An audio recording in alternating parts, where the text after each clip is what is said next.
I want to give here only a few characteristic special features of India of which we can be proud about. Why should we be proud about? One reason, people are going to come from all over the world to us, and it is only proper that we have some understanding of what are unique about India, which is not true in other parts of the world. First of all, you should know that we are the first people to say that the whole world should be happy. We did not say Indians should be happy. We did not say Hindus should be happy. We said the whole mankind should be happy.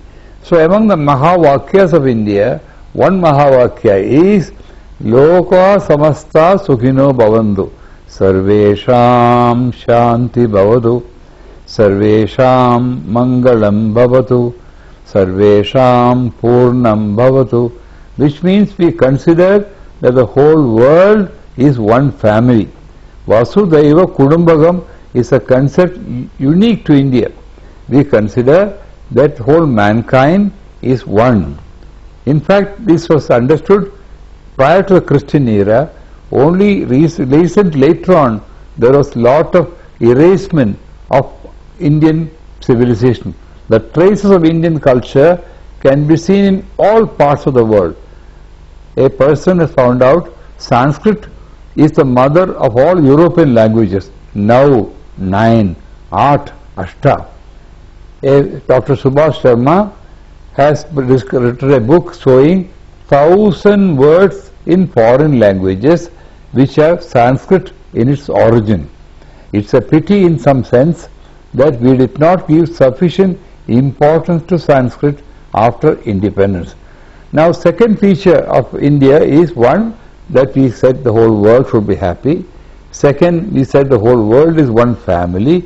Third, we are the only civilization, or we are the only religion which accepts that all world religions are different paths to the same God. We agree, we say Ekam Sat Vipra Vividha Vadanti, which means truth is one or God is one, but scholars and philosophers call God by different names. There is a beautiful sloka in Sanskrit which says, like water from the ocean become vaporized due to sun's heat, becomes cloud, comes down to Mother Earth by rain, through rain, and then becomes rivers, and then goes back to the ocean. Like that, whether you call Rama, Krishna, Jesus, Mohammed, Zoroaster, whatever be the name of the God which you may say, so all prostrations, all devotion will go to the same God. So the Sanskrit sloka says, Akashat patitam toyam yadha gacchati sagaram sarvadeva namaskaraha ishwaram pradigacchati. So this paves the way for inter-religious harmony. As we know, there are about 8 religions and 4 so-called religions. 3 are Semitic religions like Christianity, Islam and Judaism, which were born in the Arabian area. Then Zoroastrianism, which began in Iran. India had 4 religions. One is Hinduism. Offshoots of Hinduism are Buddhism, Jainism and Sikhism. Though they are offshoots of Hinduism, they are separate identity, separate concepts, separate principles, though there are many things common between Hinduism and the 3 offshoots of Hinduism. Then in the Far East, in China, Japan and Far Eastern countries, there are 4 cultures, if I may say so, which can be called somewhat religion or a view of life. Confucianism, Taoism, Shintoism, Zen civilization and so on. So among those together we have 12 religions in the world. The uniqueness about Indian civilization is the Hinduism is not a religion unlike the other 11 religions in the world. Why? Other religions have got a prophet like Moses, Jesus, Mohammed, Zoroaster, Confucius, Lao Tse and others, in Hinduism there is no founder, there is no prophet. It is a view of life, it's a view of life and a way of life. In that sense, there is no single founder of Hinduism. In fact, in the whole of India's spiritual literature, extending over 1 million pages, there is no mention of the word called religion. The word mata is not there in any of the Hindu religion. Even the word Hindu is not found in any of our spiritual religious literature. This was a word given by the Iranians, who used to call us those who living on the other side of the word Sindhu are called Sindhus. That became Hindus and that became Hinduism, and therefore we had no real name for our religion. Ours is a way of life and view of life of thousands of rishis, not one or two, not even in hundreds, but in thousands of rishis who lived for the last 30,000-40,000 years, who sitting in meditation, abandoning all the comforts of life, they sat in meditation and thought about the mysteries of the universe, why man is born, who created the world, what is the concept of God, where are we going after death, what is good in life, what is not good in life, and so on. That's why we say we have got a aggregate view of life, and total freedom was given to all rishis of India. In fact, it has been said, even those who don't believe in God, called Charvakas, like Epicureans, even they were given a seat in the Homa period. When any prayer is done, a Homa is done, a sacrifice is done, a karma is done, a ritual is done, even those who don't believe in God, those who deny God, were also given freedom. Also, the Sanatana Dharma, meaning Nitya Nutana Chirapuradana, means it's always will be relevant universally, eternally. The concept of eternity was also evolved in India.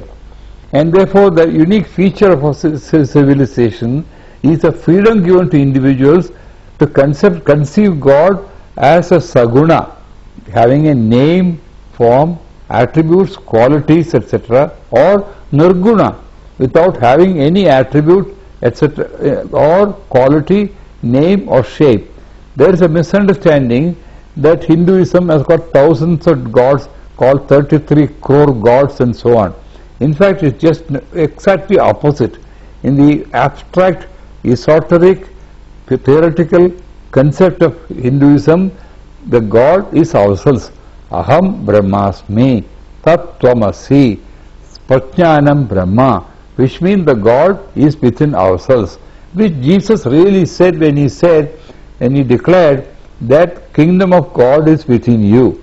Such concepts were there long ago also in many parts of the world. It's only later on each religion had its own concept of God, which was quite different.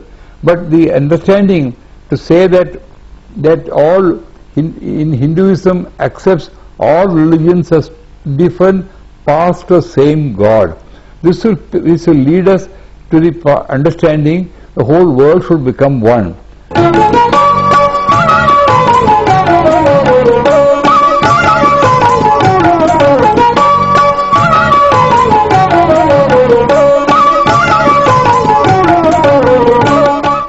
There is a book by Samuel Huntington called The Clash of Civilization, where he describes that there may be a battle or a crisis or a confrontation between Christians and Muslims.